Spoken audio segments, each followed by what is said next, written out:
Indonesia, playing in white to signal their surrender, were desperate. They had to lose or it was hello Hanoi. Remember as you watch this that they're supposed to be attacking the left-hand goal. Goalkeeper Kartiko stepped out of the way. Ekadono won the match for the opposition. So, for most of the world, international football, for the men's game, of course, is pretty much done for 2024. That is, of course, unless you live in Southeast Asia or the ASEAN region, as we Southeast Asians tend to call, because the biennial or the biennial, quadrennial, they've changed it around so much recently. Anyway, it's the 2024 Mitsubishi Electric Cup. That's the old Tiger Cup, Suzuki Cup. It's the ASEAN version to the Euros is upon us, and it's always been for this part of the region, it probably is the most. It is a big deal. It is, of course, the only thing about the only nation from the region to qualify for a World Cup is Indonesia, and even then, that was when they were the Dutch East Indies. So not a lot of World Cup success, and not a lot of success at Asian Cup level. So this is pretty much the thing. This is pretty much the one tournament that all the ASEAN footballing nations look forward to, and look particularly with the rise in quality of football in Asia. I think it is one of those international football tournaments that is really, really underrated, and certainly in the past has given us some memorable moments, as you might have seen in the intro. So look, I'm gonna talk a bit about it at the start, and also really talk about Malaysia, because, well, that's the only reason why I'm making this video. So the 2024 ASEAN Championship, or sponsored by Mitsubishi Electric, starts 8th December 2024, and will finish with a final on the 5th of January 2025. There are two pools with 5 teams each, because now you've got the likes of, it turns out the likes of the countries like the Philippines, who used to be pretty weak, and Timor-Leste, they've gotten better. So, of course, some of them do have to still qualify to get into the final tournament, whereas like some Malaysia, Thailand, Indonesia, Singapore don't have to. So, yeah, you've got 10 teams, 2 pools of 5, top 2 go through. So the round robin is going to take a wee bit of time, and there will be match days where teams will sort of get a bye. The tournament is going to be played across the ASEAN region. So yeah, you've got Bukit Jalil Stadium in Kuala Lumpur. You've got probably the best stadium in the region in Kallang in Singapore. Then you've got there's a couple of venues in Vietnam, and they're playing in Hanoi. Actually, they're not playing in Ho Chi Minh, funnily enough. Puto and Hanoi, Vientiane, Bangkok, Yangon, and Surakarta. Surakarta is, of course, home to probably Indonesia's best stadium in the world, and Manila. So spread across the region. Of course, it is traveling around this region is pretty easy to do with the number of flights. So yeah, it's a bit like, it is pretty much like with the experience you have to the Euros, or that's pretty much actually the Euros, really. I think because CONMEBOL, CONCACAF, you do have to fly quite big distances. So I'm gonna talk about Malaysia, because that's my team. They're in Group A. They were one of the 2 teams in pot 2. The first pot was with Thailand and Indonesia. Thailand, of course, are the current champions, having won in 2020 and 2022. So yes, this is a biennial competition. This used to be quadrennial, by the way. But so Malaysia's in the same group as Thailand. They're also they've also got our neighbors Singapore, Cambodia, and Timor-Leste, or East Timor, as some of you would like to call. And just to round it off, Group B, of course, you've got Indonesia, who are still very much in contention for qualifying for the 2026 World Cup, and probably the best team in Southeast Asia, I should say, although Thailand were drawn in a really tough World Cup qualifying group with South Korea and China. So you got, in the other group, you got Vietnam, Indonesia, Philippines, Myanmar, and Laos. So, yeah, look, both groups are, as it is, they're always pretty tough. Malaysia starts off, we get off our campaign on 8th of December 2024 at the Olympic Stadium, Phnom Penh. So that's going to always be a tough venue to play Cambodia over there.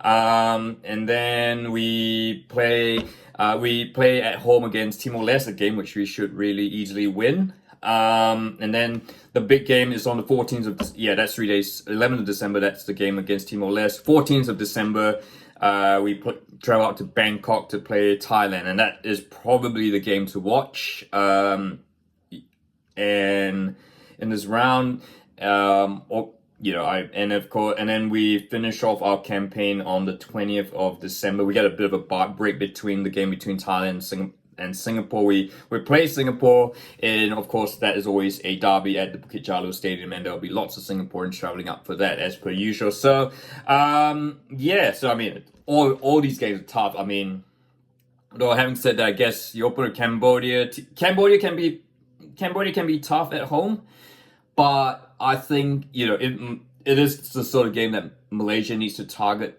has to win in order, if they are to get at least finish in the top 2. So, and then there's Timor-Leste we should really beat. So, and then and then after that, we can kind of sort of control our destiny. I think the advantage, of course, that we are playing Singapore in KL rather than over there. So that might Thailand. I think it'll be tricky to beat Thailand. So at least we get. Hopefully we'll get into the top 2 and get into the semi-finals, which, by the way, I should mention just conveniently here, is over 2 legs before the final. Let me just check that. Yes. In fact, both semis and the finals are over 2 legs, which kind of makes sense because obviously, you won't want to give one particular team a massive home advantage. So, got to talk about the squads. I guess, look, just looking at the squads, it does raise some eyebrows. Look, this is going to be the last campaign for the Spanish interim coach Pau Marti. He is moving on, as of it stands. Has not been anyone named to replace him. So this is kind of So this is a bit. Of course, he took over from Kim Pong-on halfway through 2024 when he went back to Korea. And then, of course, he took Malaysia to New Zealand, and they played a couple where I thought they did quite respectably in the cold of Auckland, the North Shore. Held the All Whites to a 0-0 at half time before just being outclassed. Look, it is looking at the squad, it is it has raised certainly some eyebrows. I don't know. Look, no Dion Cools, he's decided to stay in Belgium. And look, it remains a question mark whether he will, what his future is with the Malaysian, his mom's nation. Also, we don't. The other big the other big name missing is Shihan Hazmi. I'm not entirely sure what's happened. He did play against India, so I'm not clear. It's not clear, and anyone can provide information on that. Do feel free to reply in the comments. So he is one player I think whose loss will be felt because because he's certainly one of the better players. Look, I guess at least. So almost the captain hasn't quite been named. I guess it could very well. I guess if you're just looking at cash, it could be Shamir, who was really good against New Zealand. It could be someone like Darren Lock, who of course he came off quite early again in that game in Albany against New Zealand with a head knock. So it could be him. He's an unexperienced player.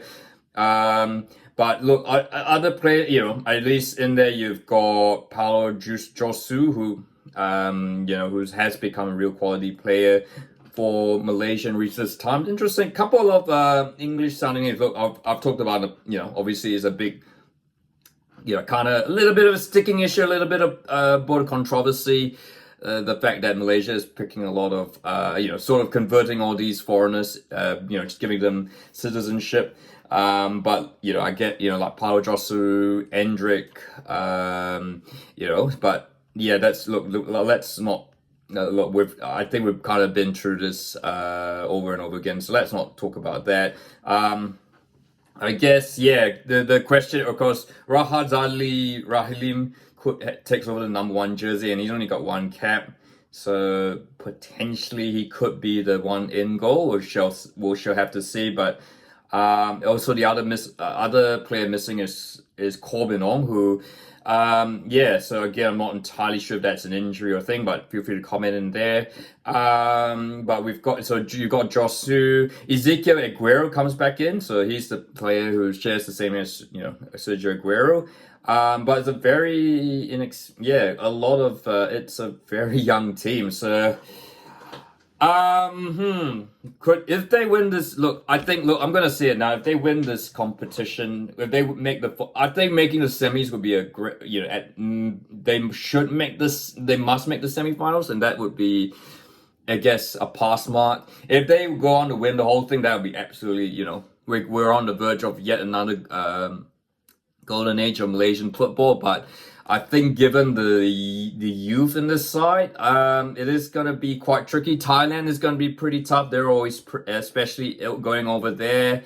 But yeah, look, it is I guess certainly, I guess apart from like your Indonesians and Thailand, this is a sort of a different kettle of fish from what Malaysia experienced with New Zealand, certainly at the Asian Cup earlier this year.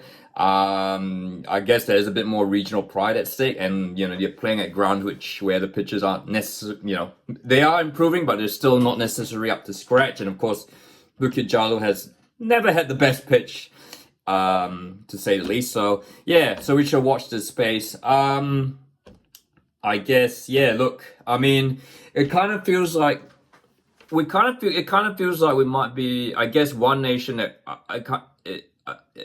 it kind of feels like it's a golden age could be Indonesia. It is incredible to think that Indonesia, for all its, being the most populous country in Southeast Asia, has never actually won this tournament in its history. Vietnam's won it, Malaysia's won it Malaysia of course last one in 2010. Singapore's won it multiple times, and Thailand's the most successful team. But yeah, look, Indonesia is going through a golden age. You've got the brother of Tian Reinders who plays for Indonesia. I've got to check. I haven't had a look at the Indonesia side, but yeah, when you're able to produce someone like Reinders, Balcott, they're able to look into, they're all sort of a bit like Malaysia, almost able to pick off whatever the Dutch team didn't won. So, which is pretty, amazing. For me, I like to say, just for a change, I like to say Indonesia to win it, but they just seem so volatile. They have been to the final so many times and just absolutely muffed it.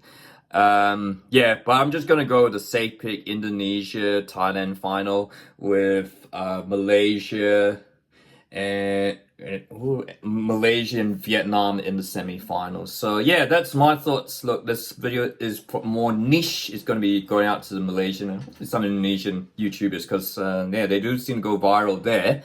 Perhaps maybe I should title this Indonesia to win the AFF Cup and then I'll get more hits. But look, what are your thoughts on this tournament, and who do you think will win it? Are you going to, and yeah, this is not going to be shown live on any TV station in New Zealand. I think it might be on YouTube. So, but in most of the games are like overnight, while I'm asleep. So, but what are your thoughts? And I'd like to hear thoughts in the comments, where you're from, or what, who you think will be, any players to watch. And of course, if you like this video, don't forget to subscribe.